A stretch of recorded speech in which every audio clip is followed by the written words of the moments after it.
Bonjour les gens et merci d'avoir suivi l'Océanie pour les zéros. Alors moi c'est Tiffany, j'ai voyagé avec Damien. Donc maintenant on change les rôles un peu et c'est moi la journaliste et c'est lui qui répond à mes questions.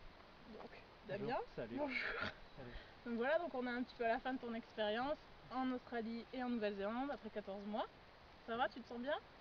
Ouais, c'est vrai que ça fait. Au début, je voulais vraiment partir quelques semaines ou quelques mois pour faire ces expériences après des longues études d'informatique. Et c'est vrai que on part un peu dans l'imprévisible, on ne sait pas combien de temps on va partir, qui on va rencontrer. Finalement, on part quasiment avec aucun plan. En fait, c'est l'aventure.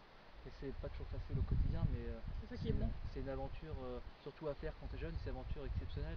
Même si, voilà, c'est du yo-yo, mais ça te permet vraiment de mieux te connaître déjà. Parce que finalement, quand tu es dans le monde quand tu es chez tes parents, ou quand tu es, par exemple, moi je suis parisien, donc quand tu es dans une ville, tu te connais pas vraiment. En fait, tu connais maintenant, je connais mieux mes limites et mes possibilités. En fait. Donc c'est du positif quoi. Ça a été que du positif. Ouais. Donc voilà. Donc première question, déjà pourquoi l'Australie? Alors pourquoi l'Australie? C'est vrai que c'est une question limite que les gens ne savent pas forcément. Alors en fait, déjà, c'est pas parce que c'est loin, parce que c'est au bout du monde, ça n'a rien à voir. En fait, moi concrètement, ceux qui me connaissent bien, je suis fan de tennis. Voilà, le tennis. Et en fait, c'était un de mes rêves d'aller voir l'Australian Open parce que pour moi, c'est quasiment ce qu'il y a de mieux comme tournoi de tennis. Et je me suis dit, bon, bah, c'est loin, il y a 24 heures d'avion, il y a 13 heures décalage, 12 heures décalage. Comme ça, tu es sûr de ne pas me revenir. Voilà, donc je me suis dit, bon, bah, je vais pas. Il y a une amie, donc Aurélie, je te fais un petit coucou, qui m'a proposé donc de venir en Australie. Donc, bah, après, je me suis dit, bon, bah, j'ai fini mes études, ça tombait bien. C'était donc fin novembre, j'étais diplômé. Et bah, je me suis dit, bon, bah, je vais réserver. Et apparemment, après, je suis tombé par hasard sur internet sur le visa Working Holiday. Et donc, il coûtait environ 250 € à l'époque, 200 €, 250 €. Je me suis dit, bon, bah, j'ai rien à perdre. L'Australie, finalement, le billet est quand même coûteux, les distances sont énormes. Bah, je me suis dit, bon, bah, quitte à aller là-bas, quitte à visiter un petit peu, je verrai un petit peu, je sais pas si ça va se faire par bus, par van, par hitchhiking, c'est l'aventure, mais je voulais vraiment visiter quelques villes, j'avais aucune idée en fait avant de partir, je voulais juste vraiment voir le tournoi de mes rêves, le reste c'était que du positif, enfin que du bonus. D'accord, voilà. Bon, comme la plupart des gens. Et pourquoi la Nouvelle-Zélande? Alors pourquoi la Nouvelle-Zélande? Simplement parce qu'après un an en Australie, j'ai pu voir donc de la terre rouge, de l'outback, du désert, le réel australien. En fait, voilà, j'ai pu voyager en van. C'était une aventure exceptionnelle. Voilà, les crocos, les serpents, les araignées. Et en fait, au final, bah, tu es à côté de la Nouvelle-Zélande. Et en fait, moi, j'adore tout ce qui est montagne. Voilà, j'ai la chance d'avoir une grand-mère qui était à la montagne. Donc moi, j'adore, même si je suis parisien depuis 26 ans, 27 ans maintenant, de me dire, voilà, la nature, c'est juste à côté. Ça coûte pas trop cher pour y aller. En quelques heures, vous êtes sur un monde complètement différent finalement. Oubliez le désert, oubliez les serpents. Vous pouvez voir donc des volcans, ce qu'il n'y a pas forcément en Australie, des plages mais un peu différentes, voilà, des sources thermales. Mais je ne m'étais pas vraiment renseigné, je suis parti. Moi, l'objectif numéro 1 en Nouvelle-Zélande, c'était les activités extrêmes, bien sûr. Voilà. Justement, c'était le bon pays pour ça. Ensuite, comment t'es venue l'idée de faire des vidéos? Bah en fait tout simplement en fait j'étais donc maintenant depuis un mois donc en Australie.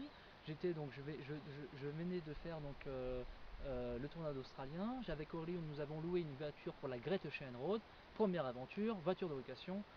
Hop, un petit accident, bon là je me suis dit bon allez ça commence mal. Bref, après donc j'ai pris un avion pour Sydney et en fait je prenais des photos comme à mon avis les plupart des gens, hein, un minimum de photos. Ah, c'est sûr. Et je mettais des photos, mais après je me suis dit on est dans le monde statique et j'avais envie vraiment de partager ce voyage, mais à travers des photos c'est quelque chose de compliqué à part rédiger des blogs et des blogs et des blogs. Sauf que quand tu es en Australie, tu n'as pas vraiment le temps. Tu passes beaucoup de temps à voyager, tu passes beaucoup de temps à rencontrer, beaucoup de temps à te battre pour trouver du boulot. Bah, finalement, je me suis dit j'ai pas vraiment de faire un blog ou un petit blog sur Facebook, mais quelques photos. Mais bon, tout le monde le fait. J'avais envie un peu de me démarquer et de partager ce que je vis pas au quotidien, mais ce que je vis en fait en différé, mais de façon concrète. Donc la vidéo. Donc j'ai commencé donc un dimanche 5 février exactement. J'étais donc sur l'Opéra, j'étais avec mon petit iPhone, voilà. Et voilà, que je remercie mon frère qui prend l'iPhone. Et en fait, donc j'ai pris une petite vidéo, voilà, j'étais à l'Opéra, l'épisode numéro 1, le scène pour les zéros, la saison 1, une petite vidéo 2 minutes. Et je me suis dit, bon bah je vais la prendre, je vais la mettre sur Facebook, donc je l'ai uploadé, etc. Et après, donc étrangement, le lendemain, quand j'ai eu énormément de likes, énormément de commentaires, et les gens ils se sont dit, il y a quelque chose de différent. Là, on a l'impression qu'il y a un truc de différent. Et là, des gens qui mettaient pas de j'aime ont mis des j'aime, parce que là, on était vraiment dans le visuel, dans le concret, dans le qu'est-ce qu'on peut voir. Une photo, finalement, ça parle pas, on clique, on s'ennuie. Et là, donc la vidéo, c'était une toute petite vidéo pour présenter la Sydney, vraiment, juste pour présenter le bilan au bout d'un mois, 2 minutes. Finalement, après, je me suis dit, sur Facebook, bon c'est bien, mais par exemple mon oncle voulait la voir, donc je peux pas envoyer la vidéo, ça faisait des gigas quoi. Ouais, Donc je me suis dit je vais juste créer un petit compte YouTube et je vais juste envoyer cette vidéo. Il n'y avait pas d'épisode à ce moment-là, j'avais juste une idée, juste créer des petits épisodes sur Sydney seulement. Donc j'avais déjà fait donc, la liste des petits épisodes Sydney, l'Ozo, nanana, mais j'avais aucune idée d'aller faire, enfin j'avais aucune idée du projet en fait, c'était vraiment très ouvert encore. D'accord. Donc autre question, parce que pour les gens qui te regardent, depuis un an maintenant, c'est beaucoup de travail de faire des vidéos, de les travailler, de les mettre sur YouTube, etc., de les préparer. Faut pas croire, il n'a pas la science infuse. Et donc du coup quand même, qu'est-ce qui t'a vraiment poussé à continuer? En fait, ce qui m'a poussé à continuer, déjà c'était un souvenir personnel de faire ces vidéos, comme les gens qui filment, voilà. Et moi je voulais la faire plus intéressante, pas seulement filmer des paysages, mais aussi me renseigner en amont, la rendre intéressante. Et finalement rapidement, j'ai fait ce petit épisode, j'ai eu rapidement beaucoup de commentaires en disant très bonne idée, c'est intéressant, même s'il n'y avait rien. Cette vidéo elle était vraiment, comme le premier épisode, basique, il n'y avait rien d'intéressant, c'était juste du visuel. Et après donc je me suis dit moi je vais en faire un deuxième. Donc là à ce moment-là j'étais en train de réfléchir, j'étais dans ma chambre dans mon backpacker sur King Cross, je me dis bon, je vais peut-être tourner un deuxième épisode. Alors là je suis en Australie, je suis pas loin des plages, je suis à Sydney. Allez, on va le faire un petit épisode à Bondi. Donc là, donc voilà, Polo et Emmanuel, donc le couple de Français que j'ai rencontré, j'ai trouvé une idée, faire un petit épisode sur Bondi, voilà. Donc là, à la limite, une touche plus comique, donc la crème solaire partout. Voilà, l'interview du surfeur. Bon, le son était un peu compliqué, mais voilà, je vais travailler tout ça. Et là tout de suite, là j'avais encore plus de commentaires. Putain, ouais, c'est marrant, c'est intéressant. Là, je me dis bon, je vais interviewer directement des gens sur le terrain. Donc là, c'est finalement, et j'avais pas trop d'idées, hein, c'était vraiment étape par étape. Voilà, donc interviewer des gens sur le terrain, pourquoi pas demain interviewer telle personne. J'avais plein d'idées sur la tête, donc là rédiger sous forme dans un bloc, voilà, faire des recherches Wikipédia, me renseigner bien sûr via des ouvrages. Donc moi je suis pas là pour répéter des ouvrages, je suis là aussi pour avoir des informations concrètes de terrain. D'accord, bon mais c'est en tout cas une super idée. Donc voilà, après l'Océanie pour les zéros, ton voyage, ton expérience, déjà, qu'est-ce que... Enfin, ça doit être une question que tout le monde se pose plus ou moins à la base. Qu'est-ce qu'il faut faire dès qu'on arrive? Alors dès qu'on arrive, c'est vrai que c'est un peu finalement la mission, parce que voilà, vous arrivez avec un backpack, le fameux sac à dos que je vous conseille si vous, backpackers, vous voyagez donc à travers ces pays, en fait même dans le monde entier, c'est plus facile qu'une valise, sauf si vous êtes en stage ou dans un endroit précis pour un boulot. Alors quand on arrive, c'est vrai que c'est un peu compliqué. Déjà, on arrive à l'aéroport, voilà, et donc là, on demande sa route pour les taxis. Donc là, c'est les premiers échanges là, dans les aéroports. Première mission, une fois arrivé à l'aéroport, soit le change d'argent a été fait au préalable dans le pays, c'est quand même plus intéressant, soit le change se fait directement dans des bureaux de change.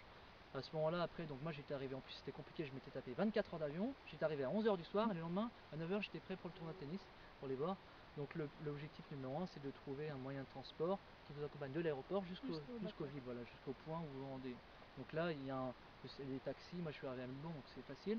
Et après, premier objectif, trouver l'hébergement où on va dormir. Alors, première question, où on va dormir? Donc là, vous pouvez trouver sur internet des sites internet réservés au préalable. Hostelworld.com, je vous conseille, c'est un bon site, ou BookMe. Voilà, vous pouvez réserver en ligne les hostels, comparer les prix, les commentaires. Voilà, on est vraiment dans le web 2 ou 3.0, donc du web collaboratif. Donc une fois que tu es arrivé, bah, il y a donc il y a des choses que tu peux faire en amont. Par exemple, j'ai ouvert mon compte bancaire sur internet depuis la France, donc Westpac, voilà, donc c'est gratuit, voilà la carte gratuite, le compte est gratuit. Donc un compte courant, un compte d'épargne, voilà, donc deux comptes. Depuis la France, j'ai donc fait le Visa Working Holiday. Vous devez le faire bien sûr avant de venir sur le territoire. Voilà, il prendra effet une fois sur le territoire, mais surtout vous ne pouvez pas le faire une fois sur le territoire, c'est trop tard, vous devez quitter le pays. Donc à l'extrême, vous pouvez partir dans d'autres pays et revenir. Voilà, donc faire une mise en visa, bien sûr une assurance, ça vous coûtera environ 33 € par mois. Moi j'ai souscrit Global Partner, excellente assurance, voilà, qui couvre jusqu'à plusieurs millions, et le rapatriement des familles, même pour venir sur le terrain, ou le rapatriement du corps s'il y a vraiment danger. Donc santé, bien sûr, c'est important. L'argent, un conseil, ne venez pas avec 500 €. Je pense que trop de backpackers pensent que le boulot, on vous attend. Premièrement, parlez anglais. Si vous ne parlez pas anglais, c'est pas grave.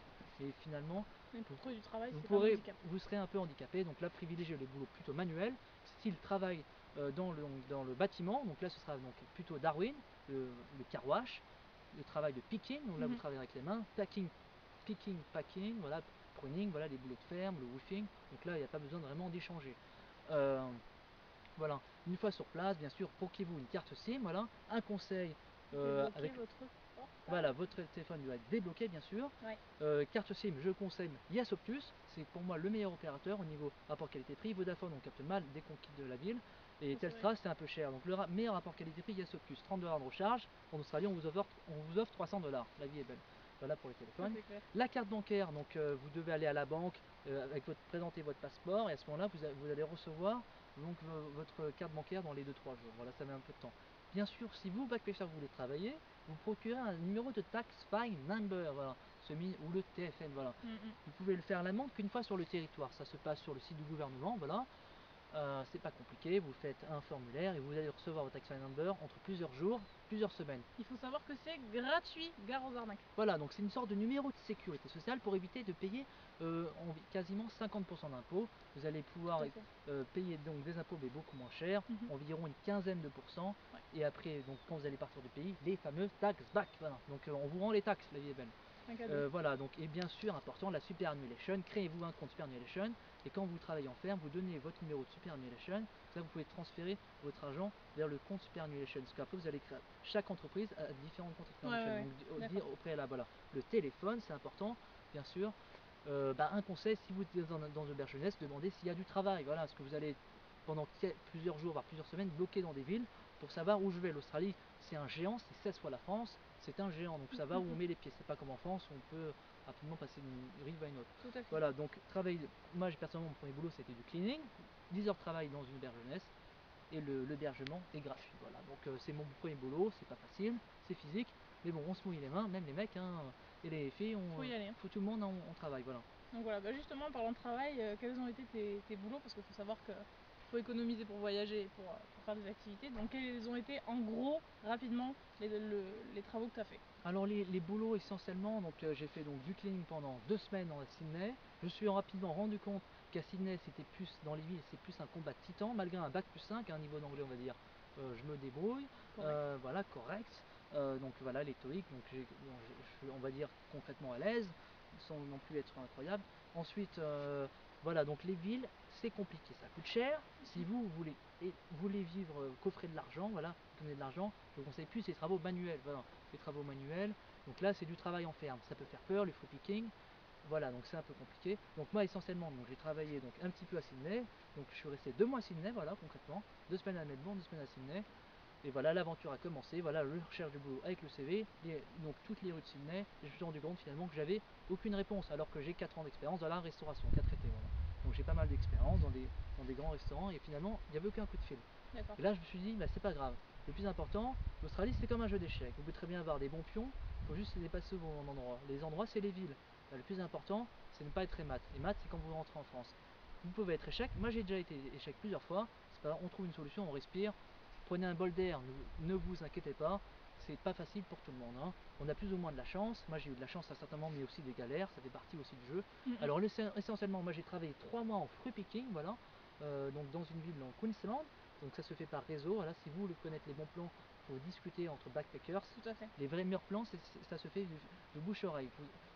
Si vous ne sympathisez pas avec les gens, à mon avis, vous n'avez pas beaucoup de chance. Donc 3 mois de free picking, donc agenda, donc ramassage de mandarine, picking et packing, voilà. Donc c'est payé environ, c'est payé au rendement, agenda, mais vous pouvez, j'ai commencé à 80 $ la journée, fini par 240 $ la journée. Donc si vous arrachez un peu, c'est 10 heures en plein cagnard. Mais voilà, ça paye bien et donc on économise de l'argent, on dépense pas beaucoup d'argent. Ouais, et donc on économise quand même des grosses sommes après 3 mois et le second visa est en poche. Donc ça a quand même 2 avantages. Après c'est physique, mais c'est pas non plus des fruits compliqués. Un conseil, ne faites pas les légumes. Voilà.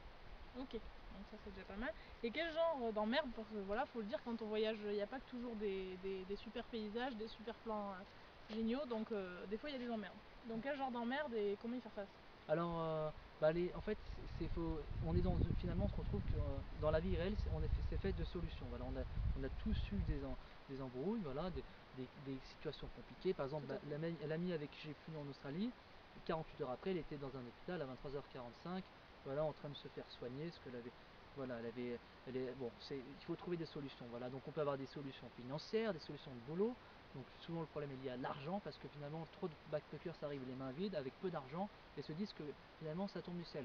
Non, non, non, ça marche pas comme ça.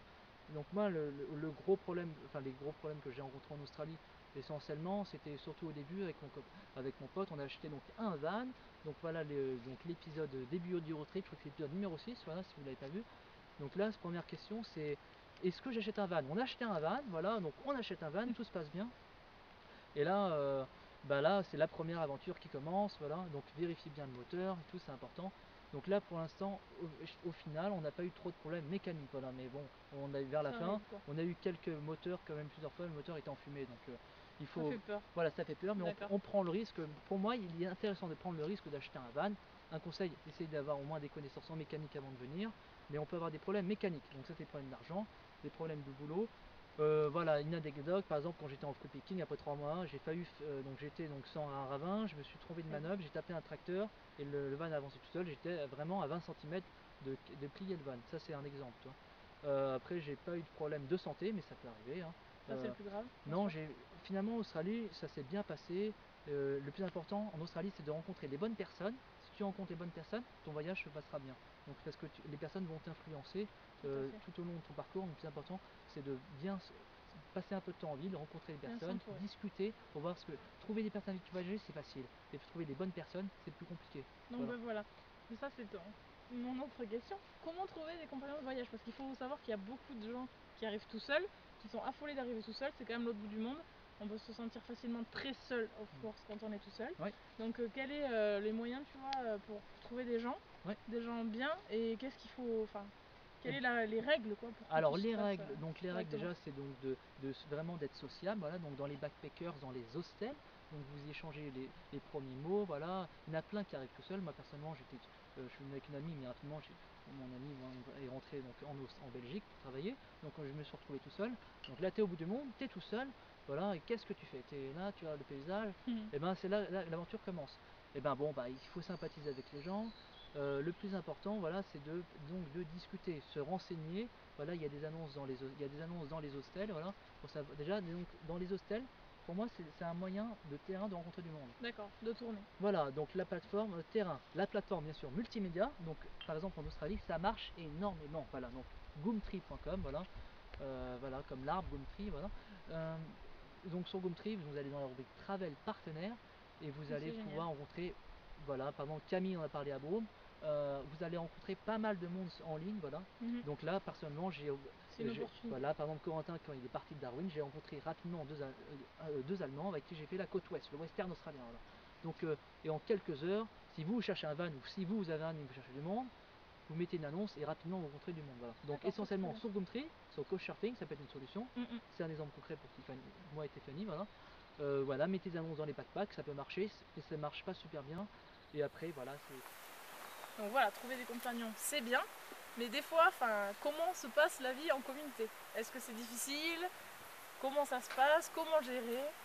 C'est vrai que c'est pas toujours évident, voilà. Si vous, par exemple, backpackers, vous voyagez par exemple en van, voilà, donc le van, voilà, le volume est quand même restreint, voilà. Donc il faut quand même être quand même fort, il faut savoir partager, voilà, prendre sur soi, respirer. Et voilà, donc l'expérience, c'est pas toujours facile. Voilà. Par exemple, moi en van, voilà, c'était un petit van avec Corentin, ça s'est bien passé. Il faut être un peu dur. Un travail d'équipe, voilà, faut pas penser surtout qu'à soi. Moi, par exemple, en Australie, j'ai vraiment changé beaucoup de choses. J'ai appris vraiment aussi à travailler aussi pour les autres, à aider les autres. Voilà, que ce soit pour le travail, pour l'anglais. Par exemple, Corentin avait un peu de mal pour l'anglais. La personne avec qui j'ai vécu en 6 mois, voilà. Salut Corentin. Donc voilà.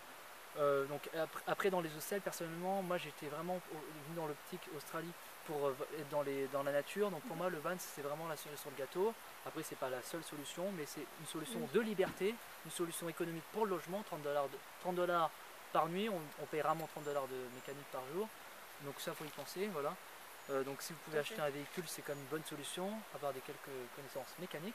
Et voilà. Et après dans les hostels, personnellement, moi j'ai pas trop aimé les hostels. Voilà, c'est mon opinion parce que voilà, on est 4 ou 5 ou 6, 4, 6, 8, 16, même 16 dans des chambres. Voilà. À Perth, on peut être même voilà, ou à Brisbane. Donc ça coûte cher. On n'a pas vraiment d'intimité.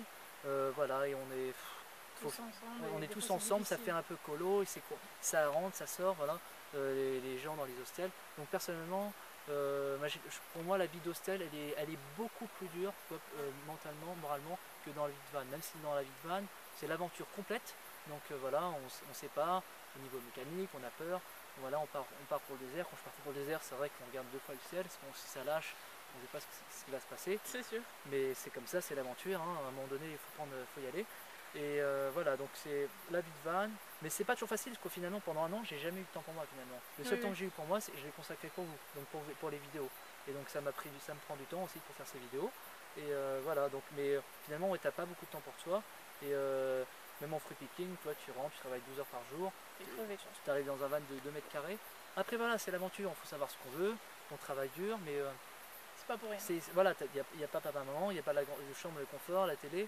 Mais voilà, pendant un an, j'ai pas eu la télé, pendant un an, j'ai quasiment pas eu de téléphone, pendant un an, j'ai quasiment pas internet.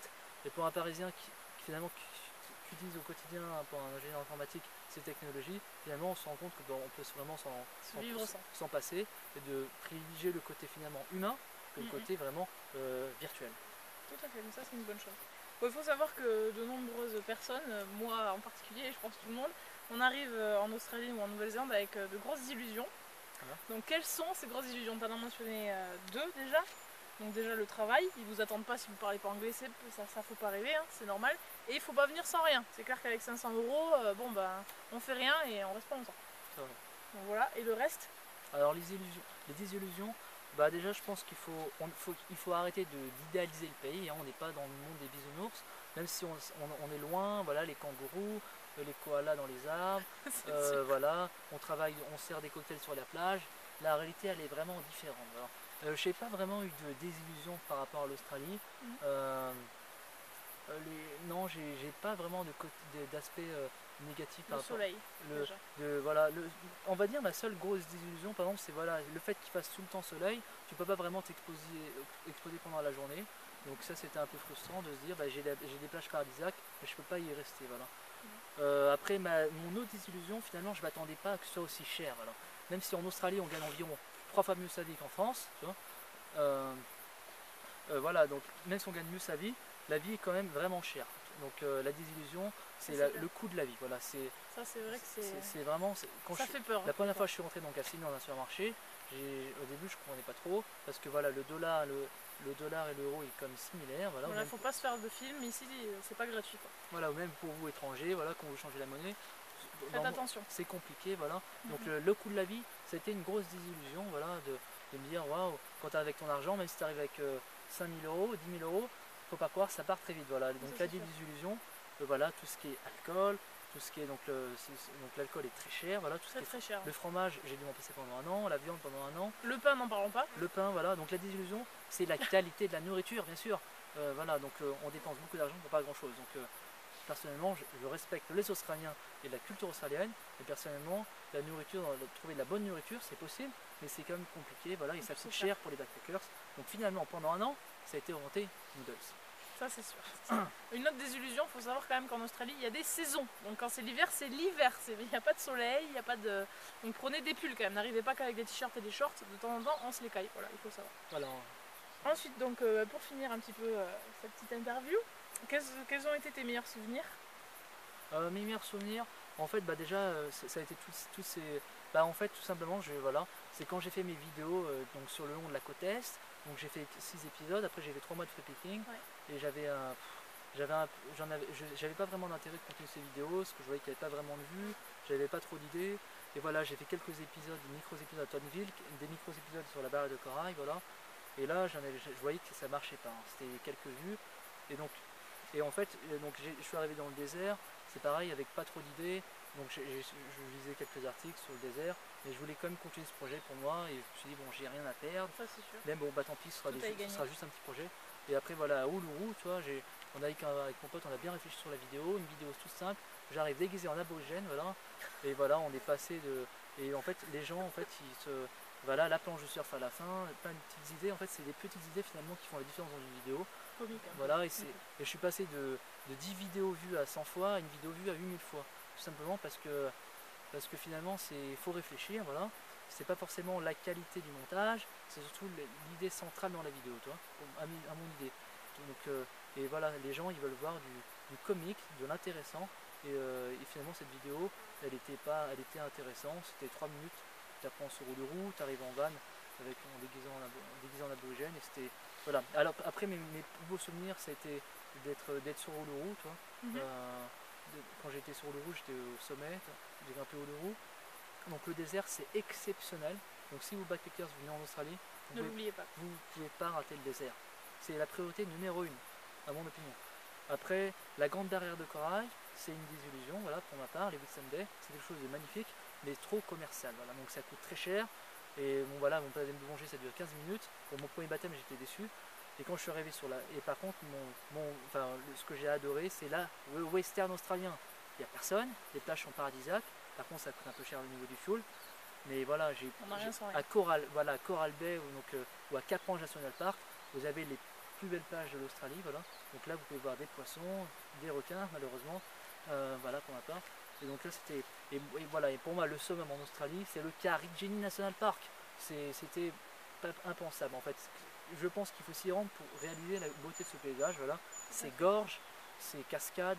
Il n'y a pas de mots pour décrire Karijini National Park. Voilà. Donc, et après, c'est tous ces interviews que j'ai pu obtenir aussi tout le long de l'Australie et en Nouvelle-Zélande, d'interviewer pour moi un joueur de tennis classé 77e mondial.